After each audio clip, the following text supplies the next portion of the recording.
ठीक है, हमने 15th एंड 16th कर लिया था। Now will do question number 17 of exercise 5.3।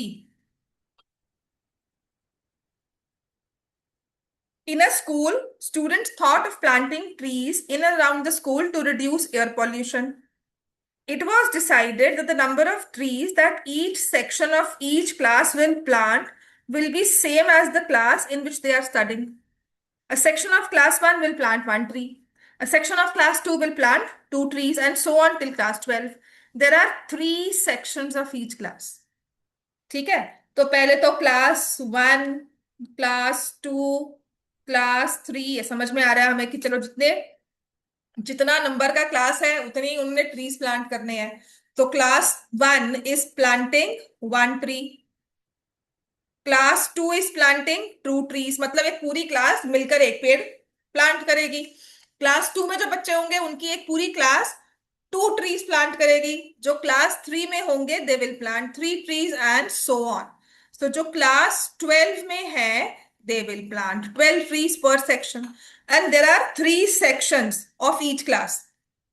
तो सेक्शन 1A, 1B, 1C ऐसा ही हुआ ना, 2A, 2B, 2C। तो 1A ने भी एक ट्री प्लांट किया, 1B ने भी एक ट्री प्लांट किया, 1C ने भी एक ट्री प्लांट किया। तीनों का वन ट्री पर क्लास हो गया।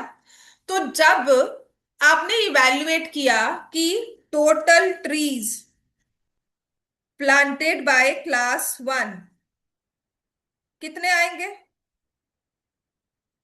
3 आ जाएंगे ये। ऐसे ही total trees planted by class 2, हर एक क्लास मतलब तीन सेक्शंस है, 2A, 2B, 2C, हर एक class two two trees plant कर रही है। तो जब हमने क्लास 2 के ट्रीज को चेक किया देवर 6। So can you tell me total trees planted by class 3 कितनी होगी? 3 ट्रीज एक क्लास प्लांट करी थी, 3 × 3 9। तो आपको बताना है how many trees will be planted by the students. So 3, 6, 9 so on, these numbers form an AP with first term 3, common difference 3, number of terms कितनी होंगी जितनी क्लासेस है। how many number of terms, how many classes are there, 1 से लेकर 12 तक 12 classes हो गई। तो नंबर ऑफ टर्म्स 12। तो total trees planted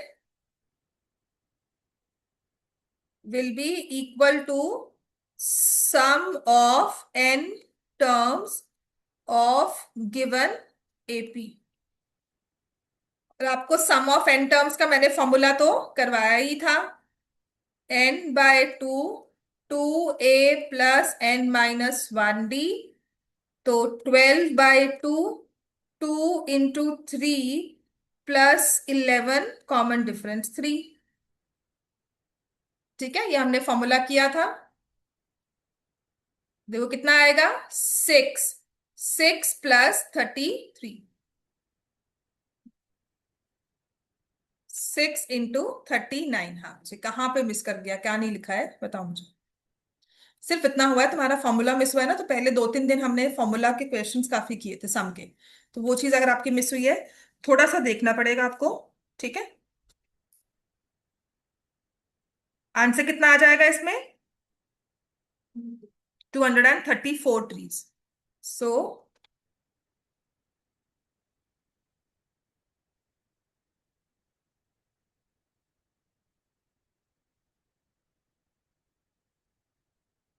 in total इस स्कूल की अगर वो प्लांट अ ट्री कैंपेन चली है तो उसमें 234 ट्रीज प्लांट हुए हैं। बात समझ में आ गई। अब है हमारे पास क्वेश्चन नंबर 18। अब इस 18th क्वेश्चन में, अच्छा एपी की ना केस स्टडीज बहुत सारी हैं तो सारी इकट्ठी इकट्ठी करवाऊंगी भी, कल या परसों का दिन लगा लेंगे। ठीक है, I collect all these APs in one particular folder. तो वो आपको साथ पिक्चर्स में शेयर भी कर दूंगी। अब क्वेश्चन नंबर 18 जो है ना, इसकी केस स्टडी ना 2 साल से लगातार पेपर में आ चुकी है। ठीक है, अ spiral is made up of successive semi circles. आपके नेक्स्ट पेज पर ना इसकी पिक्चर बनी होगी, एक स्पाइरल बनाया है और उन्होंने सेमी सर्कल्स कलेक्ट किए हैं with centers alternating at A and B। किस तरह से बनाया? कहते पहले आपने यहां से ए सेंटर लेकर ना एक स्पाइरल ऐसे आपने यह बनाया कि ये ए सेंटर है। फिर जब इसके बाद मैंने इसको आगे लिया ना, तो मेरे पास बी सेंटर हो गया। मैं एक बड़ा सर्कल लेकर जाऊंगी, तो यहां से देखो स्पाइरल चल रहा है ना ऐसे।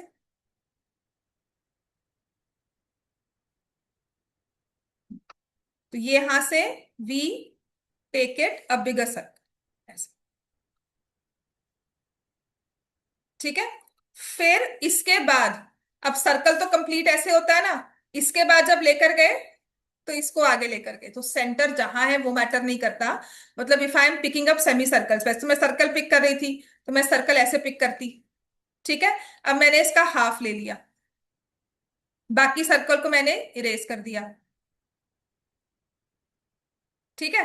अब एक और सर्कल लिया,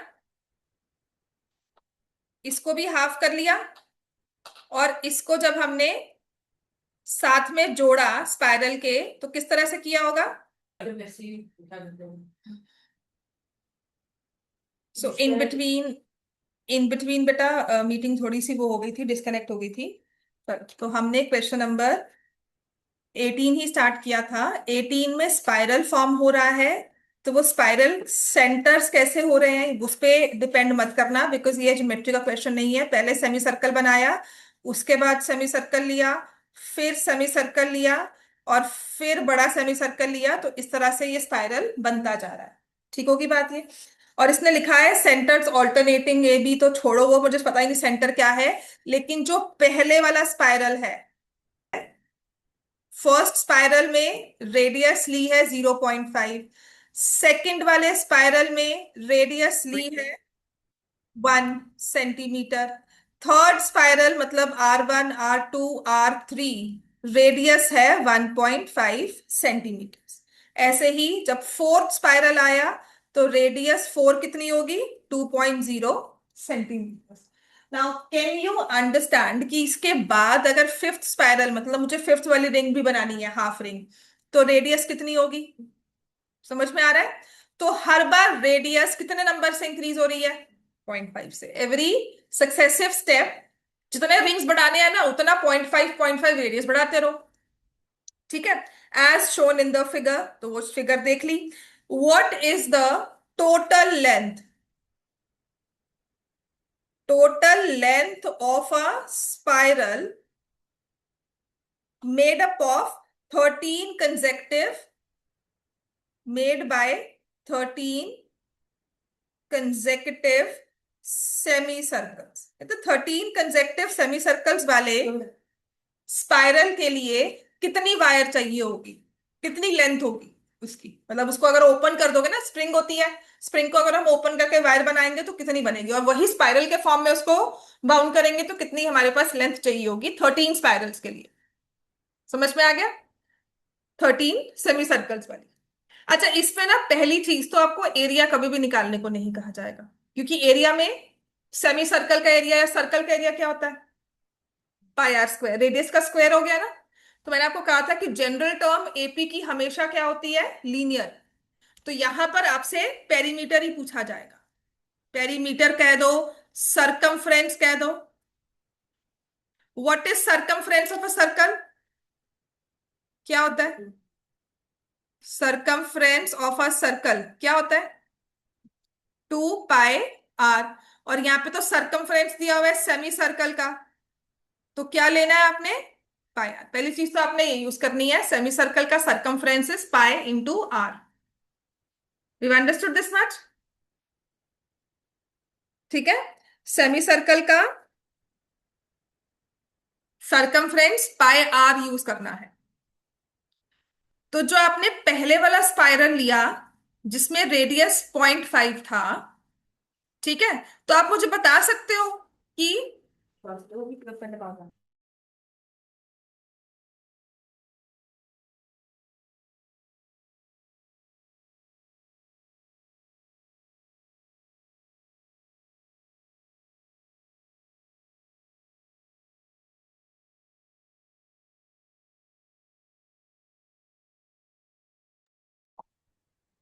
ठीक है, तो इस केस में फर्स्ट स्पाइरल में what is the length of wire in first spiral,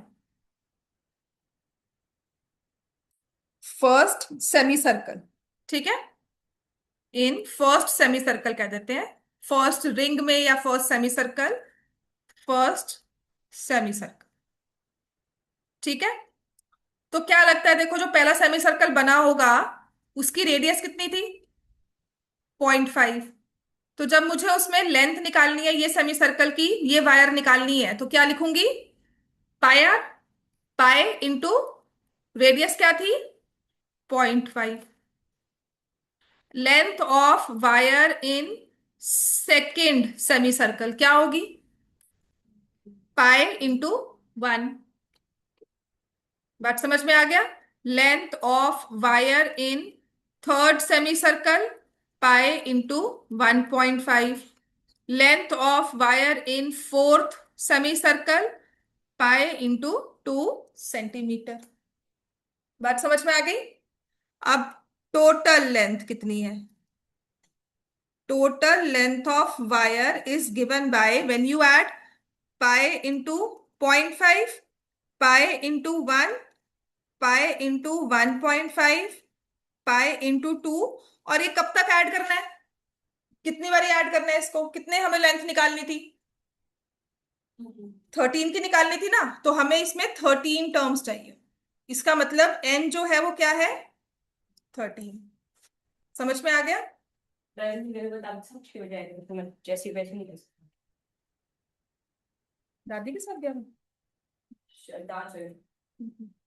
n is equal to 13, so this is an AP, this is an AP with first term, where first term क्या है, 0.5 पाई, ठीक है।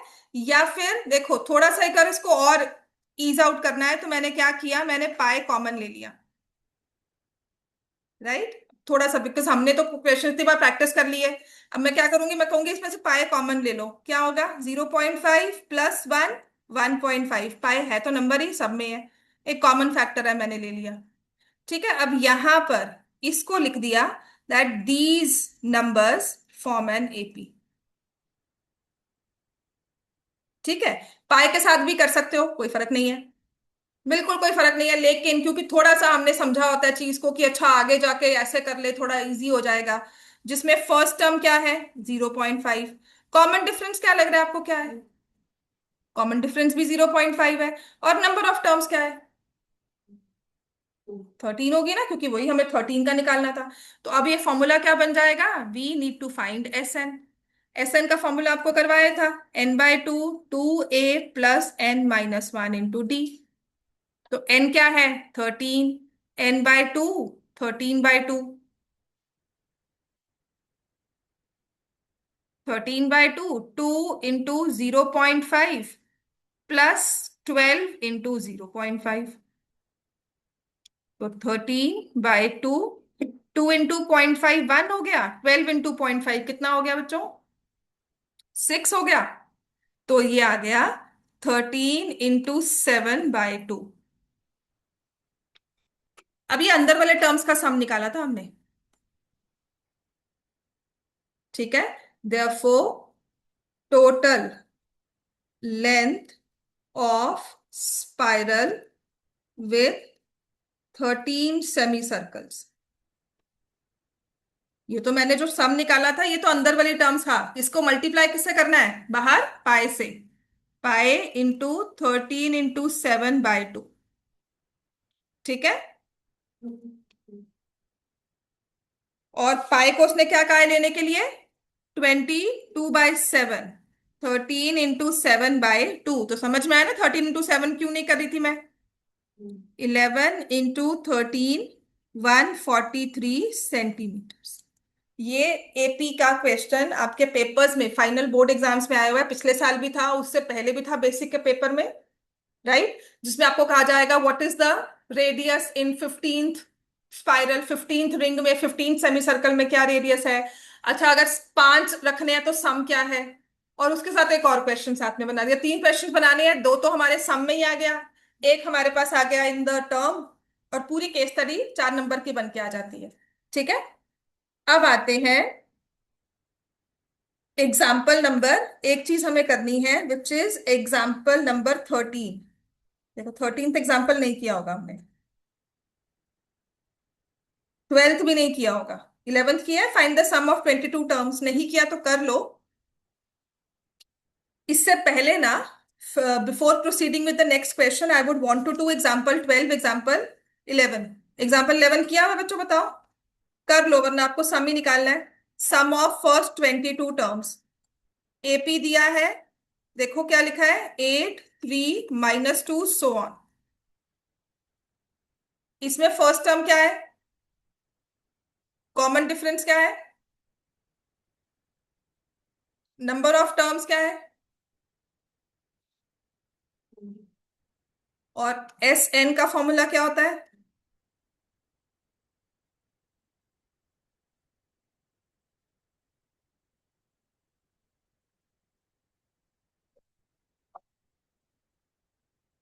तो S22 में 22/2, 2 × 8 +22 - 1 common difference -5। तो ये तो हो गया 11 16 -55, नहीं -105, 21 × 5 -10।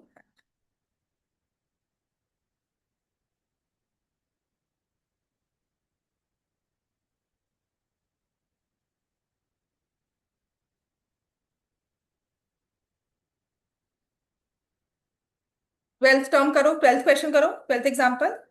If the sum of first 14 terms of an AP is 1050, first term is 10, find the 20th term।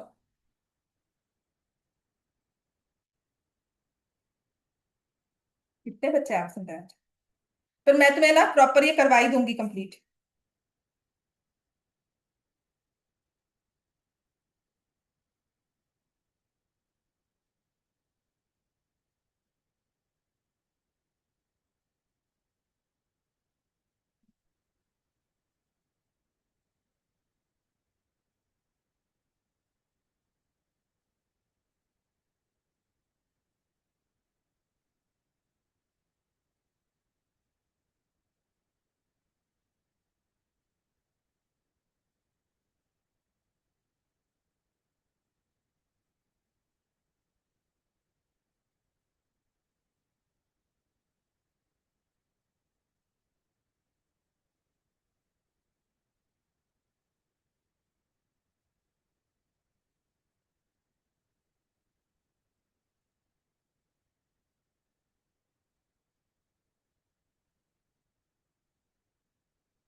हाँ जी बच्चों, एग्जाम्पल 12 करो।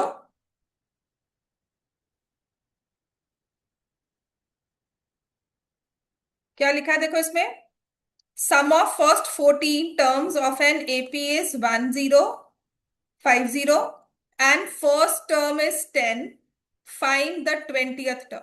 चलो समझ में आती है। 20th टर्म की बात कही है तो आपको क्या समझ में आता है, इंस्टेड ऑफ 20th टर्म मुझे क्या एक्सप्रेशन याद रहेगा, A + 19 दिए तो मैंने आपको बहुत अच्छे से करवाया था कि जब भी तुम्हें टर्म के बारे में पूछा उसका एक्सप्रेशन याद रखो। सम ऑफ 14 टर्म्स का है तो सम ऑफ n टर्म्स का फॉर्मूला क्या होता है, n/2, तो n की जगह 14 लिख दोगे, 2A + n - 1 which is 14 - 1D। अब जो जो तुम्हें पता है तुम उसमें फिल करते रहो। S14 तुम्हें पता है कि 1050 होता है, तो ये 14/2 तो है ही है, ए की वैल्यू है आपके पास तो 10 है तो आपने उसको 10 लिख दिया, +13D। पूरी इक्वेशन में ना सिर्फ एक वेरिएबल रह गया डी, बाकी सब कुछ मैंने तभी कहा था AP is all about formulas. Formula याद है, जो जो टर्म आपके पास है उसको फिल करते रहो, तो 1050 इक्वल टू 720 प्लस 13D। अब बताओ क्या मुश्किल है इसमें। ये 150 आ गया, 20 प्लस 13D। देखो माइनस भी करते तो क्या आ जाता है, 150 से 20 निकाला तो 130 आ गया, और 13D के इक्वल है। और डी किसका आ जाएगा, वैल्यू आ जाएगी 10। तुम्हारे पास क्या है, तुम्हें ये निकालना था A20, जो तुमने कहा था क्या होता है, A+19D। तो A20 में तुम्हें निकालना है A+19D। ए तुम्हारे पास क्या आगे बना है, 10, और डी भी क्या आगे बना है, तुमने निकाला 10, तो तुमने इनको ऐड करके बता दिया कि देखो A20 तो क्या आएगा, 200। एपी सबसे इजी चैप्टर है। केस स्टडी क्यों मुश्किल होती है, इसका सबसे बहुत मुश्किल क्वेश्चन करवाऊंगी। सबसे मुश्किल क्वेश्चन मैं थोड़े टाइम के बाद, अभी जो बोर्ड्स में आए हुए क्वेश्चन है वो करवाऊंगी। प्लस मुश्किल सिर्फ इसके स्टेटमेंट प्रॉब्लम्स में आती है, वो भी क्यों, क्योंकि समझ नहीं आ रहा सम निकाले क्या निकाले, कुछ नहीं है, नंबर्स दिए हैं, नंबर्स लिखो और देखो वो एपी फॉर्म कर रहा है। अगर एपी है तो कोई फर्स्ट टर्म होगी, कोई कॉमन डिफरेंस होगा, कुछ नंबर ऑफ टर्म्स दी होगी। ठीक है। Example 13 very important. ठीक है, चलो नेक्स्ट लिखो। एग्जाम्पल 13 इंपॉर्टेंट है क्योंकि इसमें एक अच्छा सा कॉन्सेप्ट आया हुआ है।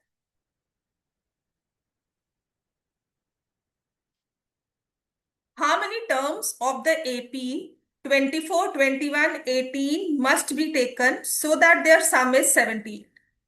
तो आपके पास ना एक एपी दी हुई है, कौन सी एपी है, देखो उसमें नंबर्स क्या है, पहला 24 है, फिर क्या है 21, फिर क्या लिखा हुआ है 18। ऐसे करते करते करते हमने एपी बनाई, और इस एपी का ना मुझे कुछ टर्म्स का सम चाहिए 78। तो मैं कितनी टर्म्स हूं, कुछ टर्म्स चाहिए जिनका सम हो 28। मतलब मैंने 24 प्लस 21 किया तो आता है जी 46, 46 में 18 ऐड किया तो कुछ आ रहा है। तो ऐसे कहते हैं कितनी टर्म्स ले कि हमारा सम 78 बन जाए। ठीक है, तो मुझे let n terms be taken, let n terms give sum 78। ठीक है, तो एस एन का फॉर्मूला देखो मेरे को पता ही होता है, n/2 2a+n-1d, है ना, हमें एस एन पता है। अच्छा बता सकते हो ए क्या है, ए क्या होती है एपी की, फर्स्ट टर्म 24। फिर हम उसका कॉमन डिफरेंस निकालते हैं, मतलब ये तो पहचान है एपी की, फर्स्ट टर्म कॉमन डिफरेंस क्या होता है, यहाँ पे इन दोनों को माइनस करोगे, -3। अब जो जो वैल्यू तुम्हें पता है, तुम्हें बताइए ना एस एन कितना है, तुम्हें तो 78 चाहिए, तुमने इसको 78 लिख दिया। अच्छा एन तुम्हारे पास होता तो तुम सॉल्व भी ना करते, एन नहीं है तो हमने n/2 लिख दिया। क्या ए की वैल्यू है मेरे पास, वो कहते हैं 24 है। फिर एन तो फिर नहीं है तो हमने इसको लिखा, और कॉमन डिफरेंस है -3।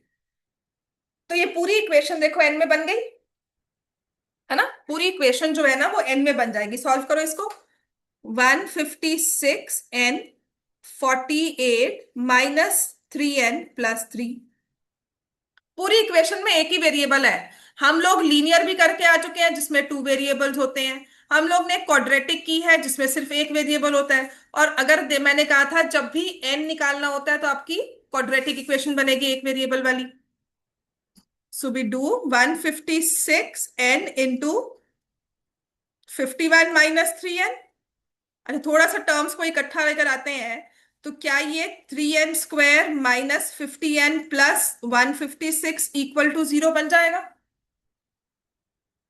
क्या इसमें हम 3 कॉमन ले सकते हैं, I can see multiples of 3 in every coefficient. So n² -17n +52। बहुत अच्छा हो गया, 3 से डिवाइड कर दिया क्योंकि वो तो कॉमन फैक्टर है। तो देखो इक्वेशन हमारी कितनी अच्छी सी बन जाती है, -17n+52 equal to 0। -17n+52 equal to 0। अब 52 के फैक्टर्स करो, बड़ा इजी क्वेश्चन है। 52 के फैक्टर्स क्या होते हैं, कर 52 के फैक्टर्स।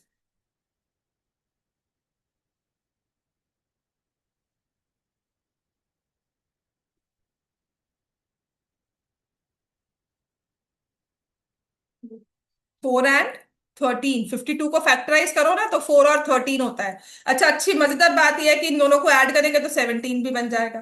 तो मैंने कहा चलो जी क्वाड्रेटिक इक्वेशन के फैक्टर्स तो हो गए बड़े अच्छे से, फिर मुश्किल क्वेश्चन क्यों कहा, देखते हैं कि मैंने कहा बड़ा इंपॉर्टेंट है। तो फैक्टर्स भी बड़े आराम से हो गए, n लिखा n-13, -4 लिखा n-13 0।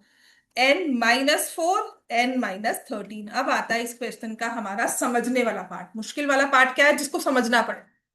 जो सीधा सीधा आंसर दे दे वो तो अच्छी बात आ गई। कहते हैं एन की ना दो वैल्यूज आई यहां से। ये तो समझ में आ गया, एन की एक वैल्यू 4, एन की वैल्यू 13। इसका मतलब क्या हुआ? मैं कह रही हूं कि 4 टर्म्स को ऐड करोगे तब भी 78 आएगा, और 13 टर्म्स को ऐड करोगे तब भी 78 आएगा। इसका क्या मतलब हुआ? एक सम दो तरह से कैसे आ सकता है? तो यहाँ पर लिखा हुआ है एक्सप्लेन। कभी कभी क्वेश्चन पेपर में आ जाता है explain the reason for double answer. बताओ भाई क्यों आंसर आया दो टर्म्स का? 4 और 13 कैसे पॉसिबल हुआ? तो आप क्या लिखोगे? ठीक है ना? Why these two. तो फिर हम एपी को देखते हैं कि नंबर्स क्या है। एक तो 24 है, 21, फिर 18। अच्छा, ये एपी इंक्रीजिंग है या डिक्रीजिंग? डिक्रीजिंग है ना? तो जब ये कम होती जा रही है, तो जैसे एक्स एंड वाई एक्सिस को चेक करते हैं, कुछ 24, 21 ऐसे स्टार्ट हो रहा है नंबर, फिर कहीं ना कहीं आकर ये जीरो होगा, और कहीं ना कहीं आकर ये नेगेटिव हो जाएगा। कुछ ऐसा ही है ना?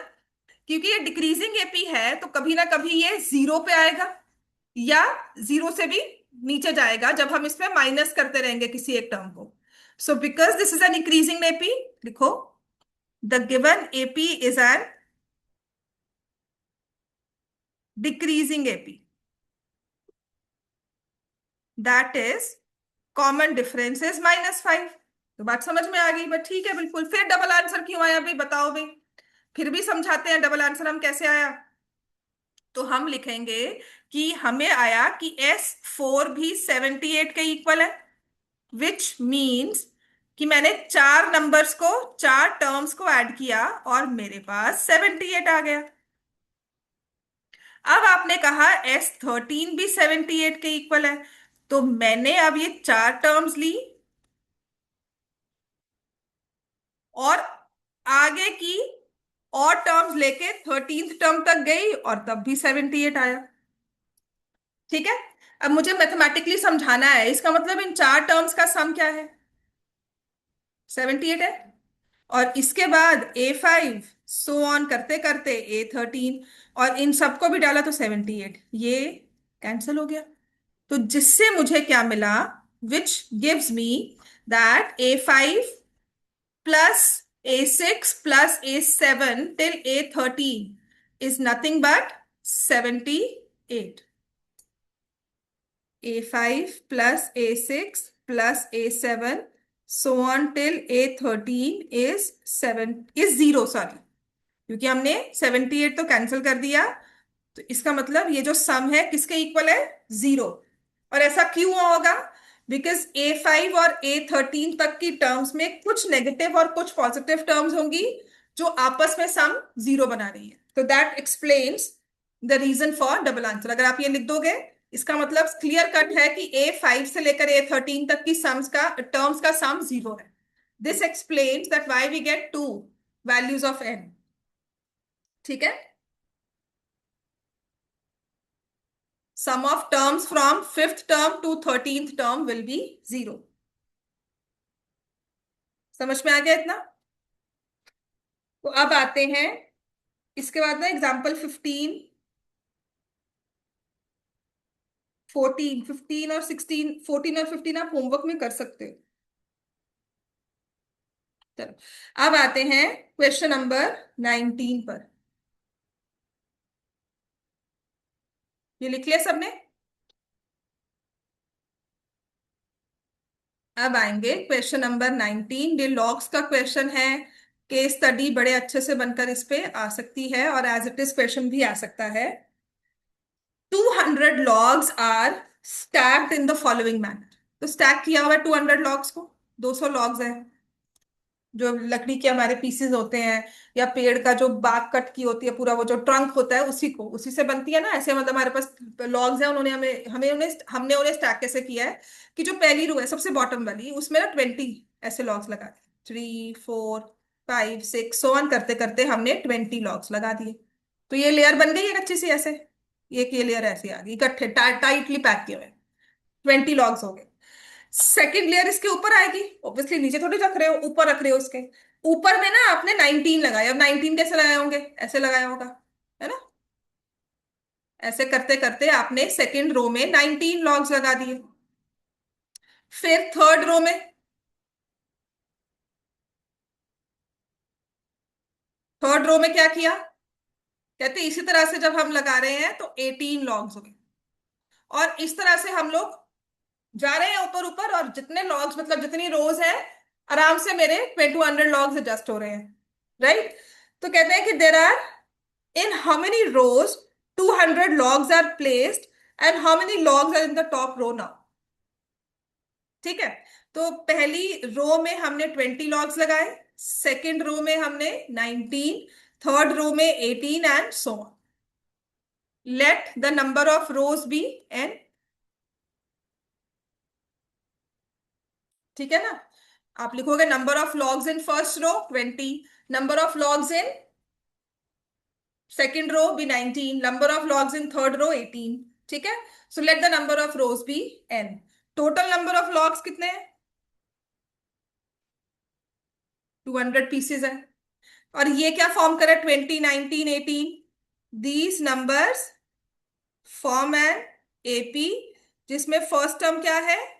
20, कॉमन डिफरेंस कितना है? -1।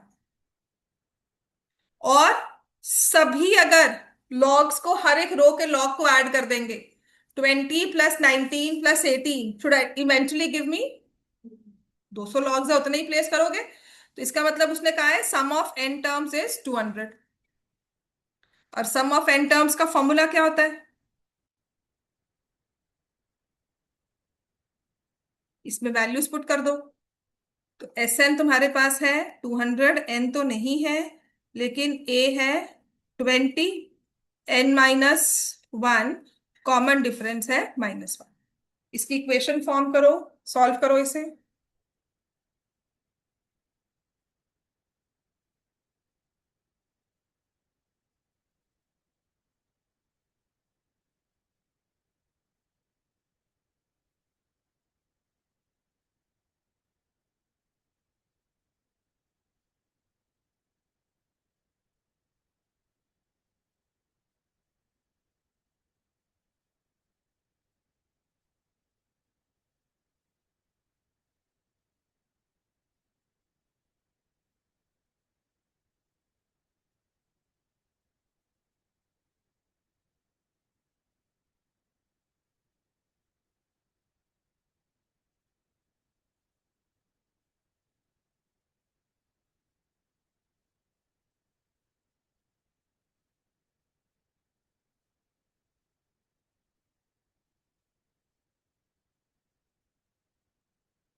चलो बच्चों, फटाफट से आंसर अगर हम फॉर्म करेंगे।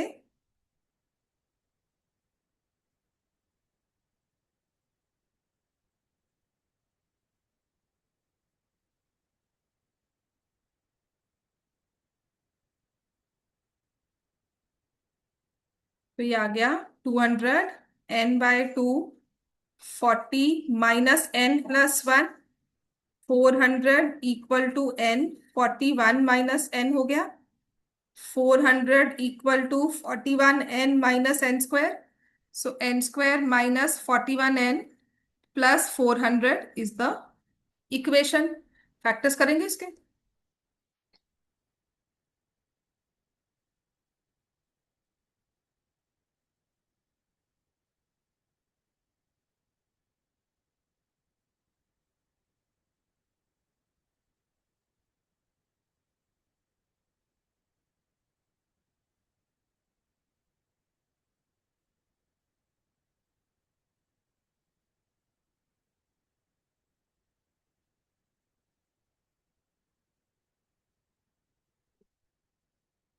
25n 16, very good.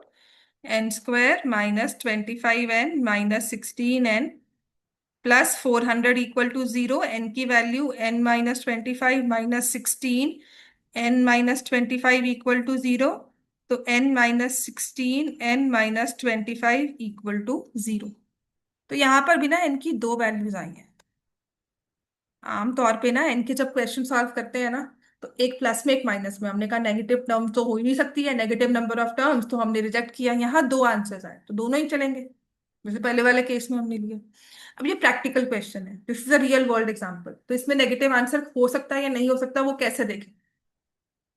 ठीक है, तो आपने कहा आपने 16 रोज लगाई, इस हिसाब से 16 रोज बनेंगी, और 25 भी बन सकती है।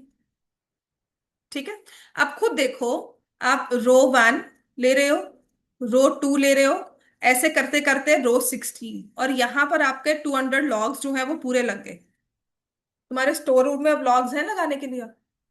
तो तुम कहोगे नहीं, मुझे तो अब चाहिए लॉग्स, है ना, क्योंकि मुझे 25 रोज लगानी है। तो I will bring imaginary another 3 logs, another 2 logs, है ना।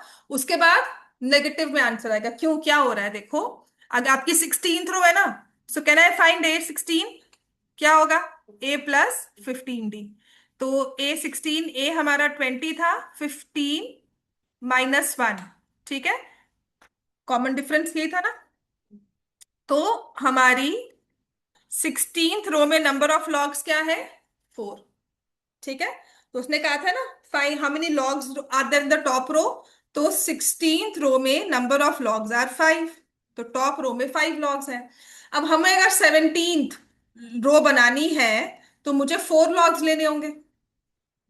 18th रो बनानी है तो 3, 19th बनानी है तो 2, 20th बनानी है तो 1। वेरी गुड, है ना।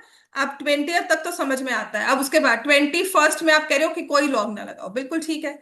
अब 21st में क्या करेंगे, -1। 22 में क्या करेंगे, -2। 23 में क्या करेंगे, -3।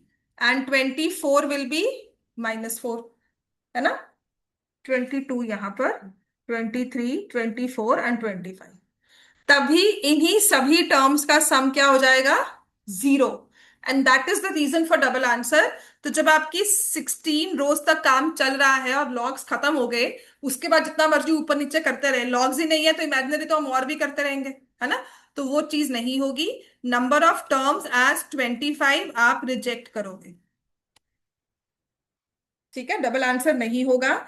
नंबर ऑफ टर्म्स जब आप लिखोगे 25, it will be rejected.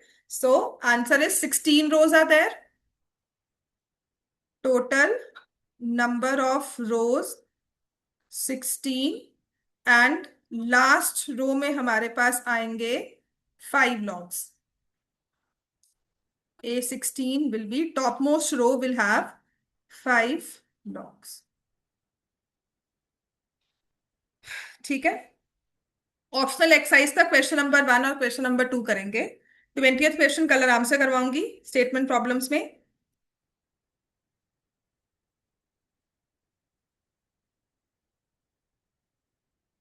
Question number 1 from optional exercise, ये इंपॉर्टेंट है, पेपर में भी आया है। 121, 117, 1/3 सो ऑन।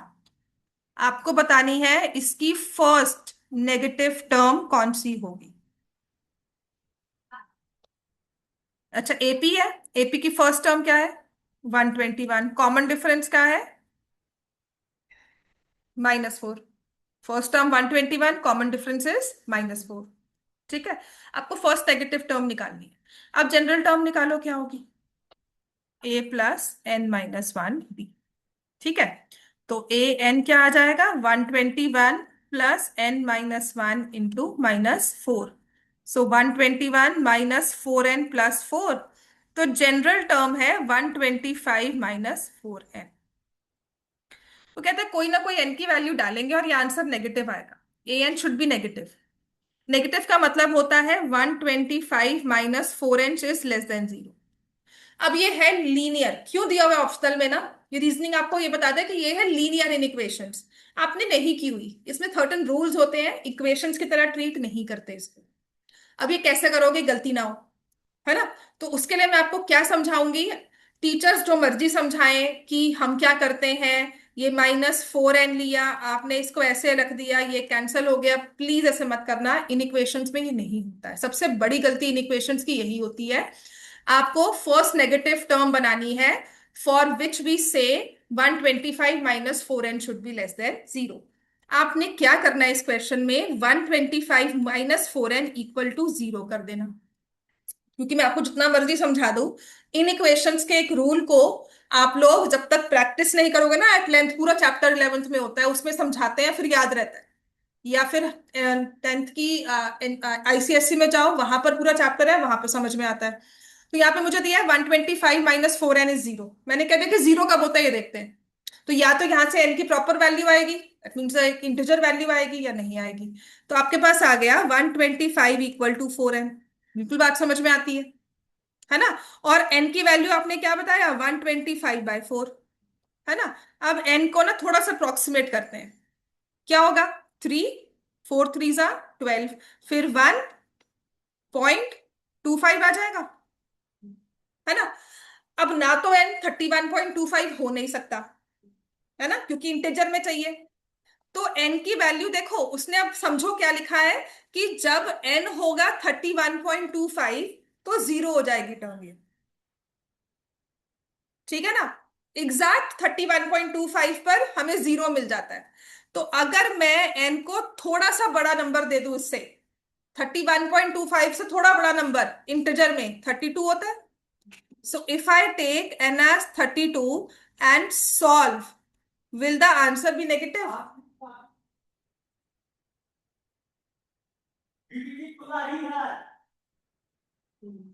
Yes. तो आपने जीरो करके n की वैल्यू निकालनी है। उस n की वैल्यू अगर तो वो इंटीजर है, समझ में आती है बात, नहीं है तो उससे जस्ट हायर इंटीजर ले, ठीक है। सो n, फॉर लिखोगे for n equal to 31.25, a n is zero, but n has to be a positive integer, ठीक है। क्योंकि मैंने ना इसको इन इक्वेशन के हिसाब से नहीं करवाया था सीरियसली, बिकॉज मुझे पता है इन इक्वेशंस के रूल होते हैं, and I have seen a practical case जहां पे इन इक्वेशंस के रूल नहीं लगाए थे, पूरी असाइनमेंट सॉल्व की थी और 0 मार्क्स आए थे, ठीक है, किसी बच्चे ने। और आई स्टिल रिमेम्बर, बिकॉज उन्होंने कहा था कि मैंने सॉल्व किया और इन इक्वेशंस को इक्वेशंस की तरह ही सॉल्व कर दिया, पर मुझे मार्क्स नहीं मिले, तो क्यों।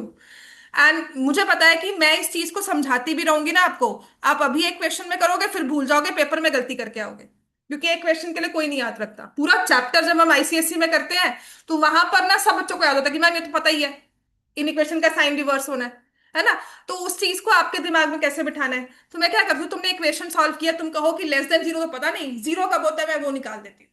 आपने जीरो निकाला, ठीक है। और एक बच्चे ने ऐसे ही किया था, फिर उसने क्या किया, 32 मार्क किया, मैम ने कहा नहीं नहीं टीचर ने मार्क्स नहीं दिए। अब क्यों नहीं दिए मुझे समझ नहीं आया, कि उसने आंसर पूरा सॉल्व किया, स्टेप्स भी किए हुए हैं।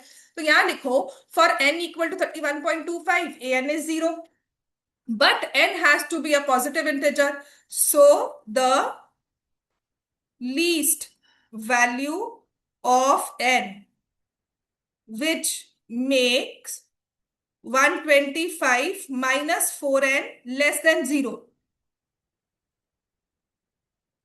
will be, अब ये अंडरस्टैंडिंग है, इससे बड़ा नंबर लेना है कि 32 में लीस्ट नेगेटिव आएगा। So first negative term will be 32nd term. तो क्या जीरो इसमें टर्म आती है, जीरो बिल्कुल नहीं आएगी, क्योंकि या तो 31st टर्म है, ठीक है ना। तो अगर आप 31 भी निकालोगे, क्या आएगा, 125 - 4 × 31, 125 - 124 1। और आप रियलाइज करोगे A31 is the first last positive term, 31st term जो है वो लास्ट पॉजिटिव टर्म है, उसके बाद नेगेटिव टर्म स्टार्ट हो जाएगा, ठीक है। 32nd टर्म से नेगेटिव टर्म स्टार्ट हो रही है। बात समझ में आ गया, इंपॉर्टेंट क्वेश्चन है, सीबीएसई में 2 मार्क्स के लिए आया भी हुआ है ये, ठीक है। सेकंड क्वेश्चन, सेकंड क्वेश्चन कर लो, उसके बाद छुट्टी और नहीं कर रहा हूँ, ठीक है।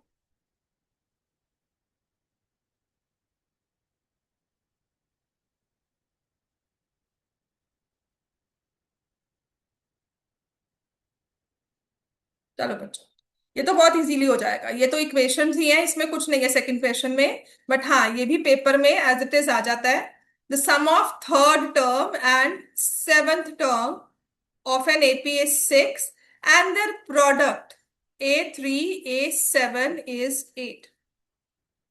Find the sum of first 16 terms of the AP। कहते हैं कि 16 निकालना है, ठीक है निकाल लेंगे।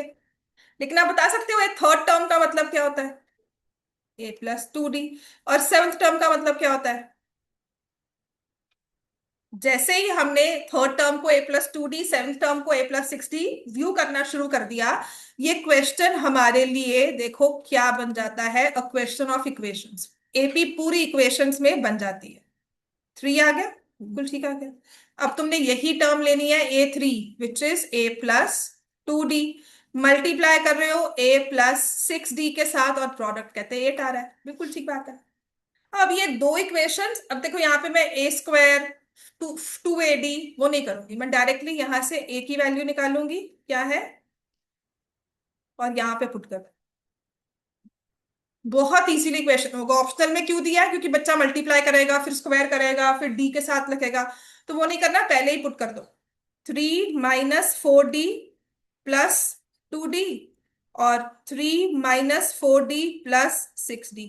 जो क्वेश्चन आराम से होने वाला है ना, उसको कॉम्प्लिकेट नहीं करना। ये देखो 3 - 2D और 3 + 2D, देखो कितना अच्छा सा हमारे पास फॉर्मूला बन जाएगा। और ये क्या है? 9 - 4D²। समझ में आ रहा है सबको ये? क्यों हमारे बोर्ड पेपर में 3 नंबर का क्वेश्चन ही आया होगा? क्योंकि एक तो पहले तो एक ही तरह सॉल्व करो, वो हमने इजीली सॉल्व कर लिया, अभी भी खत्म नहीं हुआ। अब क्या हुआ, यहां पर हमने लिखा 4D², ये आया 4D²। और यहाँ पे 8 - 9 होगा -1, ये -4D है, -1 हो गया, माइनस कैंसिल हो गया। अब आ गया होगा 4D² = 1, चलो ठीक है। तो जिससे आपने कहा D² = 1/4, अच्छा डी की वैल्यू क्या होगी फिर? आपने नेक्स्ट स्टेप ऑफ गलती, पहले तो यहां पर संभल के चलो, फिर यहां पे संभल के चलो। D² अगर 1/4 है तो डी की वैल्यू क्या होगी? हाँ, ये गलती होगी ना हमारी, यहां हमने लिखना है +-1/। क्यों? क्योंकि कहते हैं कि जब D² 1/4 होता है ना, तो आप D² को +-(-1/2) का होल स्क्वायर, प्लस को स्क्वायर करोगे तब भी 1/4 आएगा, माइनस करोगे तब भी आएगा। तो डी की वैल्यू हमारे पास क्या आ गई?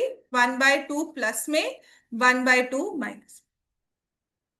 अब अनदर अग्नि परीक्षा इस क्वेश्चन की फिर से स्टार्ट होती है। पहले तो हमने ए की वैल्यू सब्स्टिट्यूट की, फिर हमने डी की दो वैल्यूज निकाली। अब तुम्हें पता था, तुमने कहा था कि डी ए क्या है, 3 - 4D कहा था ना ये। तो अब तो तुम्हारे पास दो डी आ गए।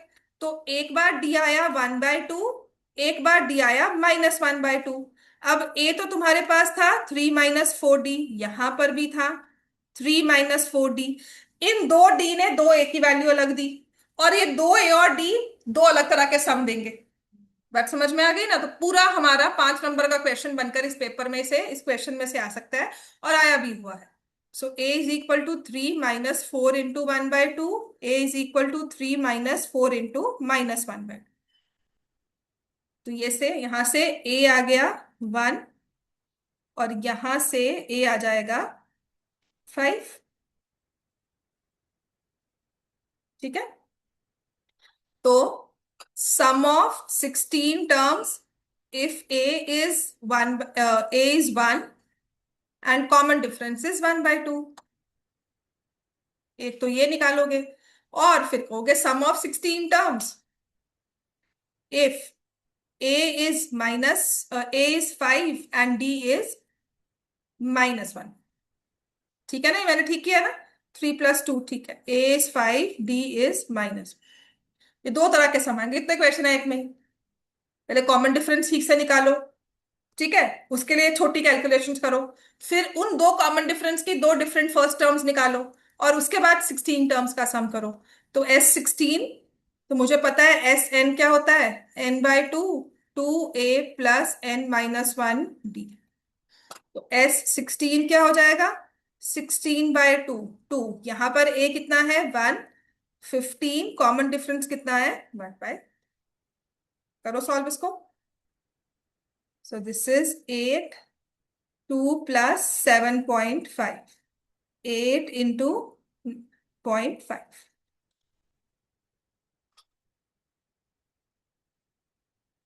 S16, यहां पर S16 निकालना है, 16/2, 2 × 5 + 15 × -1/। यहाँ पे सम कितना आया?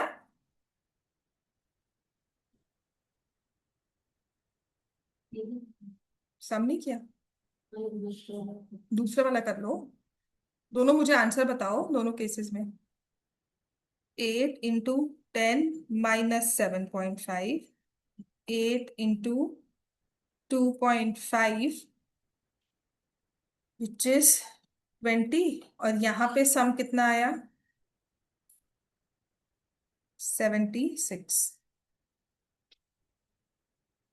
पता नहीं क्यों वो नंबर ना बहुत जाने पहचाने से नहीं लग रहे, तभी मैं पूछ रही हूँ कि मैंने कैलकुलेशन गलती तो नहीं की है कुछ। ये ठीक है, 20 and 76। I had this impression कि एक नेगेटिव आंसर आएगा। ठीक है, तो sum of 16 terms could be 20 जब ए होगा 5, कॉमन डिफरेंस होगा -1/5। सम ऑफ 16 टर्म्स विल बी 76 जब ए होगा 1 और कॉमन डिफरेंस होगा 1। तो आप बड़े नंबर से स्टार्ट कर रहे हो लेकिन कॉमन डिफरेंस नेगेटिव कर रहे हो, तुम्हें सम भी छोटा मिल रहा है, लेकिन तुमने छोटे नंबर से स्टार्ट किया and common difference is positive, so you add up to a big number. ठीक होगी बात है? चलो बहुत है आज के लिए।